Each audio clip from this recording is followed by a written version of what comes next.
গ্রিকরা নারীদের সম্পর্কে বলতো নারী জাতি সব অকল্যাণের মূল। গ্রিক সভ্যতার যুগে নারীকে দুর্বিষহ মানবেতর দুর্গম পথ পাড়ি দিতে হয়েছে। গ্রিক সভ্যতায় নারী কি মর্যাদার অধিকারী ছিল তা সক্রেটিস এবং তার আরও কিছু যাদের নাম আপনারা জানেন তাদের বক্তব্য শুনলে বোঝা যায়। সক্রেটিস বলেন, নারী বিশ্বজগতের বিশৃঙ্খল ও ভাঙ্গনের সর্বশ্রেষ্ঠ উৎস। সে দাফালি বৃক্ষের ন্যায়, যা দেখতে খুব সুন্দর দেখায়, কিন্তু চড়ুই পাখি তা ভক্ষণ করলে মৃত্যু অনিবার্য। তাহলে সক্রেটিস নারীদেরকে দাফালি বৃক্ষের সঙ্গে তুলনা করেছে।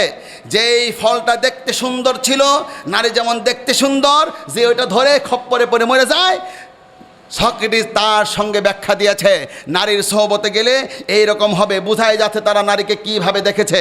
গ্রিক সভ্যতার নারী সম্পর্কে ধারণা ব্যক্ত করতে গিয়ে অ্যান্ডারসকি বলেন, অগ্নিদগ্ধ রোগী, আরও শোনেন, অগ্নিদগ্ধ রোগী ও সর্পদংশিত ব্যক্তির আরোগ্য লাভ সম্ভব, কিন্তু নারীর জাদু প্রতিরোধ করা সম্ভব নয়।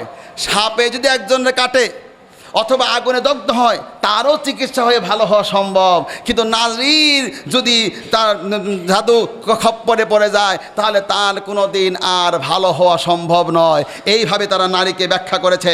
গ্রিক সমাজে বিয়ের ক্ষেত্রে নারীর মতামত বিবেচনাযোগ্য ছিল না।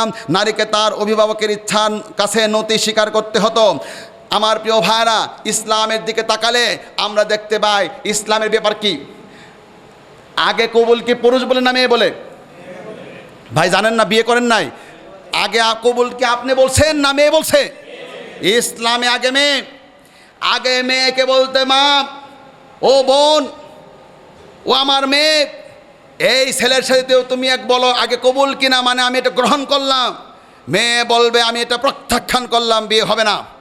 আগে মেয়ের থেকে সম্মতি নিচ্ছে। মেয়ে যদি পুরুষকে গ্রহণ করে, এরপরে মেয়ে বলে আলহামদুলিল্লাহ, ছেলে বলবে আলহামদুলিল্লাহ কবুল, আমি কবুল করে নিলাম। তাহলে ইসলামে মেয়ের অনুমতি আগে নেওয়ার বিধান রেখেছে।